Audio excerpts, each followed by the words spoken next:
جبر بشي زاروك تشيبو ونخوشا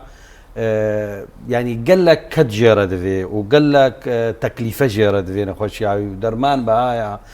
تحاليل بهانا يعني قافاق وسر حسابي خوتشيكي يعني هيفا صور جينها درمان نكاري درمان نحم هاي يعني جبر هيفا صور جي او آلي كاريات زي بيرانينا ها درمان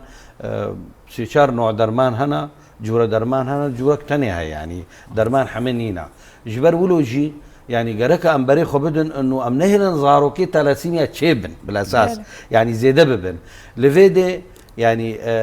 برساسركا أو تحليلي بري زواجي هر خورتو كتشكك طبعا نا أهلها في بنجي أم بيجن هر خورت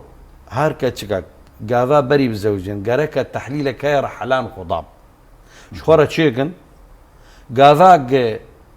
آليك جوا ساغلم بي تو بروبليم نيت زواجي دا بس قافا هردو حامل بن لفيدي احتمال هيا زاروك 30 هون يا باش قو نزوجن يا باش قو هردو بهفر نزوجن